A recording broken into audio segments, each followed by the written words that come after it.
His association with now dead billionaire pedophile Jeffrey Epstein and accomplice Ghislaine Maxwell was clearly beyond the pale. But even worse, blinded by his own arrogance, he thought he could lie his way out of damning accusations made by Virginia Giuffre that she was sex trafficked to him when she was just 17. In the end, the damage Andrew was inflicting on the monarchy was so immense, King Charles had no option but to strip his brother of all his titles and honours, including Prince. Let me start with this question, because it really sets the tone for where this story is heading. What happens when the royal family realises that the worst-case scenario they quietly feared may not actually be the worst at all?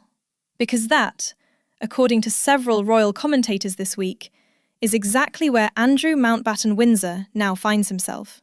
Not just facing further embarrassment or reputational damage, but dealing with what sources describe as a sharp decline in his mental well-being, as more material linked to Jeffrey Epstein continues to emerge from the United States. This is no longer just about old photographs resurfacing. Point. Public opinion is rather like the death of Diana, is way ahead of the palace. And I think they want him to be investigated, to be charged, and I think they would like him to be detained at His Majesty's pleasure. It is about a man who, by most accounts, is struggling to cope with the scale of what has already come out and what may still be to come. Allegedly, Andrew is now effectively under a form of quiet royal watch.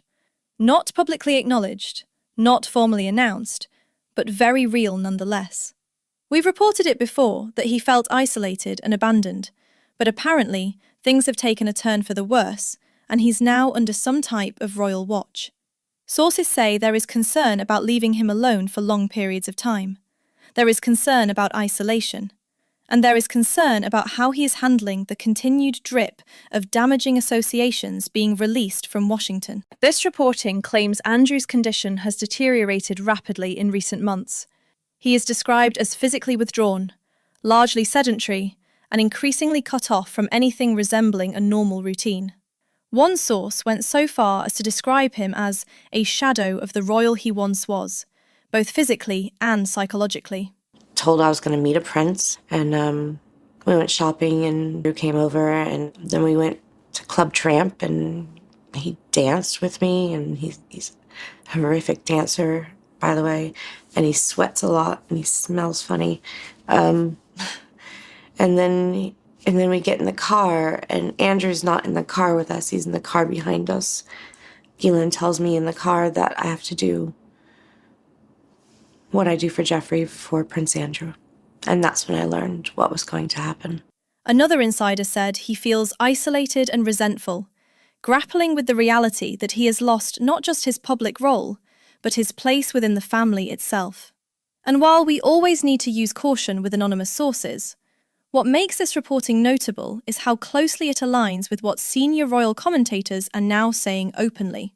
Speaking to The Sun, royal expert Elisa Anderson summed up the mindset inside the royal household with a single line. "I think it's planned for the worst, hope for the best," she said. She went on to admit that even those closest to the situation underestimated just how damaging the Epstein material would ultimately be. "Certainly, I couldn't have foreseen the extent of damage that the Epstein files have actually done to Andrew. Sorry, the artist that was known as Prince Andrew and the royal family. And no, I don't think they did realise how bad it was going to be." That phrase, the artist formerly known as Prince Andrew, may sound flippant, but it reflects a very real shift. I met you in 2001. She says she dined with you, danced with you at Tramp nightclub in London. She went on to have sex with you in a house in Belgravia belonging to Ghislaine Maxwell, your friend. Your response? I have no recollection of ever meeting this lady. Titles aside, Andrew's identity has been fundamentally altered.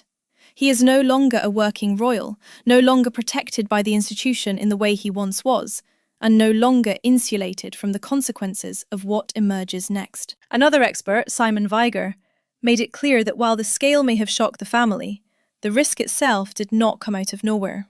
According to Weiger, the idea that there would only ever be a single photograph linking Andrew to Virginia Giuffre was never realistic. But they suspected it, And the chances of it only being that one photo of Virginia Giuffre and Andrew taken in London were minute, he said. He added that the expectation of additional material was always there. So the chances were there were going to be other photos and indeed videos, and we haven't seen any videos yet. But the assumption is the Epstein's various properties were rigged up for that as well. That assumption, whether ultimately proven or not, has shaped how the royal family has responded behind the scenes.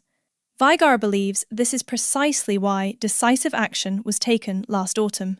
So that's why the King and William acted, he said. Quoting, "Eventually, they acted ruthlessly back in October-November to effectively banish Andrew from the family firm." So this was not a gradual fading out. It was not a quiet retirement. It was, by all accounts, a firm and deliberate separation. By late 2023, Andrew was no longer appearing alongside senior royals, no longer included in key family moments, and no longer treated as someone whose presence could be managed. And crucially, this decision was made with the expectation that more information would surface. More and more will come out, Vygar warned. There's obviously lots and lots of documents and photos and videos to come out. This is where the story becomes even more uncomfortable for the palace, because the issue is not limited to one location or one setting. Vygar pointed out that the concern extends beyond Sandringham. King Charles has been heckled over Prince Andrew's relationship with convicted sex offender Jeffrey Epstein. So here's where that moment happened. That man asking how long the king had known about his brother and Epstein and questioned whether he had asked the police to, quote, cover up for Prince Andrew. Prince Andrew's links with Epstein have been under intense scrutiny lately. The prince relinquished his titles earlier this month. One of the family's most cherished private estates. But it's not just Sandringham, he said.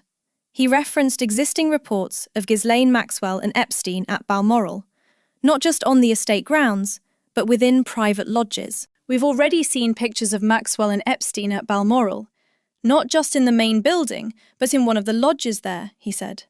And then there is Buckingham Palace itself. There were photos, Vygar continued.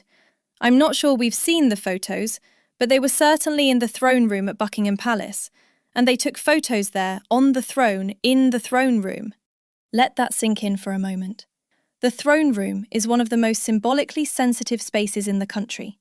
Even the suggestion that Epstein and Maxwell were photographed there is deeply unsettling, regardless of what may or may not be released publicly in the future. So I mean, what else is there? Vygar asked. There's clearly a lot still that is being drip-fed out of Washington, D.C., and that slow drip is arguably what is causing the most difficulties. Andrew is not facing a single reckoning. He is facing prolonged uncertainty. Each new release, document, and resurfaced image means more pressure and reinforces the sense that this is far from over. Sources say this has taken a very serious toll. Andrew, as we reported previously, is said to be spending most of his time indoors, with little structure to his days. One insider claimed he has retreated into a largely sedentary existence, watching television, eating poorly, and avoiding contact wherever possible. Whether every detail of that account is accurate or not, the broader picture is clear. This is not a man rebuilding his life or redefining his purpose. This is a man waiting for the next drop, waiting to see what comes next, waiting to see what else will surface, waiting to see how much further his world can shrink. Now, the royal family is focusing on one goal: to protect the institution, limit exposure, prepare for further disclosures, and quietly ensure that Andrew does not completely unravel under the weight of it all. The exact details of what Andrew's monitoring looks like remain unclear, but multiple sources suggest there is now a concerted effort to ensure he is not left entirely isolated for long periods. That alone tells you how seriously this situation is being taken. For a family that values discretion above all else, the fact that these concerns are now being discussed publicly is significant. So where does this leave Andrew Mountbatten-Windsor? Stripped of role, status, and protection, facing continued scrutiny from across the Atlantic, and, according to those watching closely, being told to prepare himself for the worst, while hoping that the worst has already passed. Whether that hope is realistic remains to be seen. And that is the question I will leave you with today. Do you think the royal family has already seen the worst of this story? Or do you believe there is still more to come that could further damage both Andrew and the institution itself? Let me know your thoughts in the comments. And if you want to stay up to date with the latest royal developments, make sure you are subscribed.